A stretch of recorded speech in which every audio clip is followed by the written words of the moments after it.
যেখানে সর্বকালীন রেকর্ড গড়ে ভোট পড়েছে 92% বেশি। প্রথম দফার ভোটের পর দেখা গেল কোচবিহারে উৎসব পালন তৃণমূলের, পরীক্ষার পরই সেলিব্রেশন। এখনো বাকি দ্বিতীয় দফা, কিন্তু প্রথম দফার ভোটের পরই এই ছবি তৃণমূলের।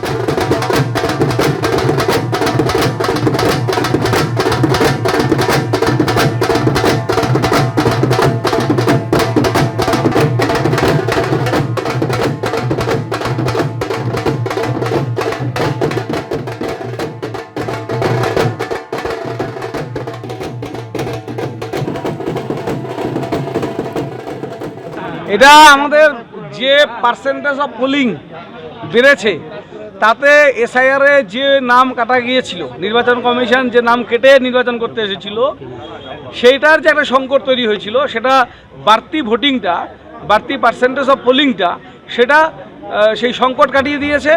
এবং আমাদের কাছে যা বুথ ফেরত রিপোর্ট এই মুহূর্তে এসছে তাতে কুচবিহারের 9-0 যে আমরা স্লোগান দিয়েছিলাম সেটাকেই নিশ্চিত করছে আমাদের বুথ ফেরত রিপোর্ট।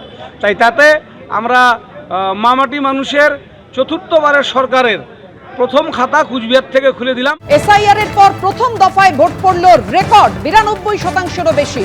সবচেয়ে বেশি ভোট 95% পড়েছে কোচবিহারে, দক্ষিণ দিনাজপুরে, এবং এখনো পর্যন্ত সংখ্যাটা আরো বাড়তে পারে, যেমনটা আমাদের প্রতিনিধি জানাচ্ছিলেন আপনাদেরকে। এই যে বিপুল পরিমাণে ভোট পড়ছে তা নিয়ে অমিত শাহ তিনি প্রচার করেছেন, রোড শো করেছেন, তিনি কি বলছেন দেখবো একবার।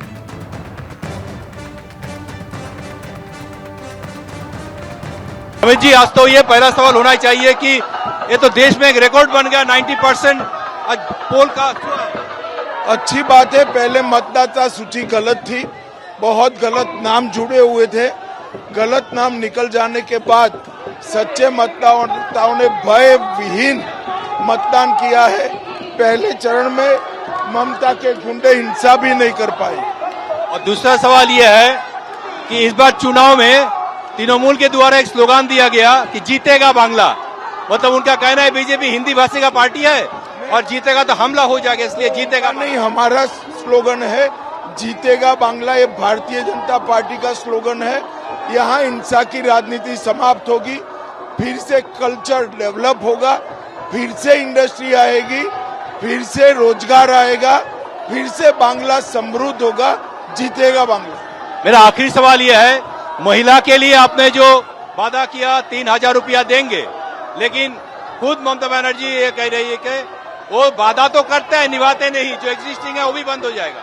देश में एक भी जगह ऐसी हो कि जहां बीजेपी का वादा न निभाया हो तो ममता बनर्जी ने बताना चाहिए। उदाहरण के साथ भारतीय जनता पार्टी ने जो कहा है वो किया है। এই যে রেকর্ড 92% ভোট পড়েছে, তার মধ্যে বিজেপি তৃণমূল সব পক্ষই নিজেদের জয় দেখতে পাচ্ছে। অমিত শাহর বক্তব্য আপনারা শুনলেন। মমতা বন্দ্যোপাধ্যায় তিনি বলছেন 90 লক্ষ লোকের নাম কেটেছে, যারা ভোট দিত না তারাও ভোট দিয়েছে। কি বলেছেন দেখুন।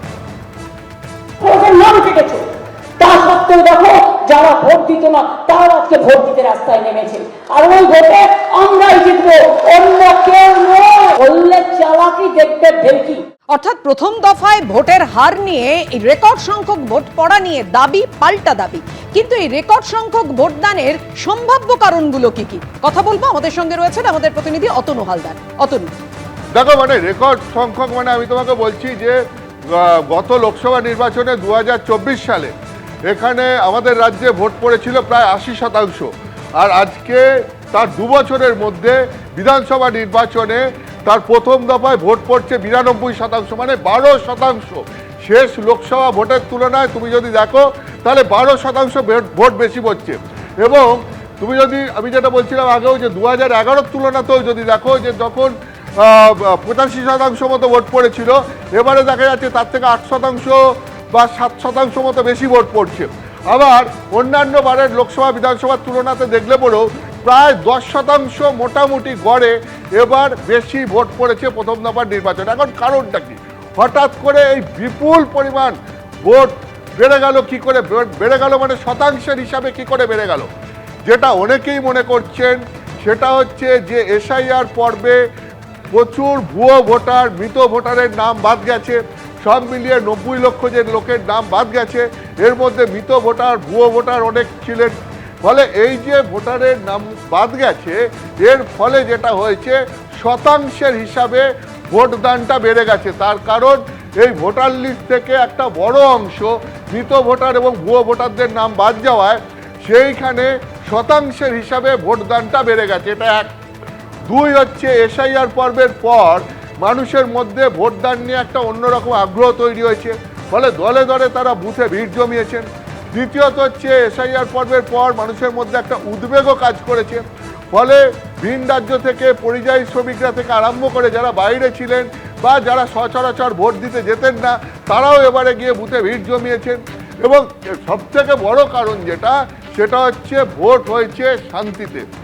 আজকে সকাল থেকেই সেরকমভাবে কোথাও কোনো অশান্তি হয়নি, কোনো বুথে তো কোনো অশান্তিই হয়নি, কারণ সেখানে পুরো কেন্দ্রীয় বাহিনী বুথ কন্ট্রোলে রেখেছিল। ফলে বুথ পর্যন্ত কেউ পৌঁছাতে পারলে তার ভোটদান নিশ্চিত ছিল, বুথে গণ্ডগোল হয়নি। এবং তারপরে আমরা যেটা দেখেছি, বিক্ষিপ্ত কয়েকটা ঘটনা ঘটলে পরেও বুথে যাওয়া পর্যন্ত ভোটারদের সেরকম কোথাও কোনো অসুবিধা হয়নি, অর্থাৎ বুথ পর্যন্ত ভোটাররা শান্তিতে যেতেও পেরেছেন। ফলে এই যে শান্তিতে, পুরো মাত্রায় শান্তিতে ভোটদান হয়েছে, এটাও ভোটারদের মধ্যে একটা উৎসাহ জগিয়েছে। ফলে দলে দলে মানুষ গিয়ে বুথে ভিড় জমিয়েছেন এবং ভোট দিয়েছেন, একটা উৎসবে পরিণত করেছেন ভোটদানটাকে। এর ফলে শতাংশের হিসাবে বিরাট বেড়ে গেছে। তাহলে আমি আবার যেটা বলছি, মূলত দুটো কারণ যেটা বিশেষজ্ঞরা বলছেন সব কিছু দেখে। এক হচ্ছে এসআইআর পরবর্তী ভোট এটা, এবং সেই কারণে মানুষের মধ্যে একটা আলাদা আগ্রহ তৈরি হয়েছে এবং সেই মতো মানুষ গিয়ে দলে দলে বুথে ভিড় জমিয়েছেন। এবং দ্বিতীয়ত হচ্ছে ভোটটা যেহেতু শান্তিতে হয়েছে, মানুষের মধ্যে যেহেতু ভোটকে নিয়ে কোনো আতঙ্ক তৈরি হয়নি, ফলে সেটাও মানুষের বুথে ভিড় জমানোর একটা কারণ। এর বাইরে আরও কিছু রাজনৈতিক কারণ থেকে থাকতে পারে, সেটা ভোটের ফল বেরোনোর পরই বোঝা যাবে যে এর পেছনে রাজনৈতিক কোনো কারণও রয়েছে কিনা। ধন্যবাদ অতুল। এবিপি আনন্দ, এগিয়ে থাকে, এগিয়ে রাখে।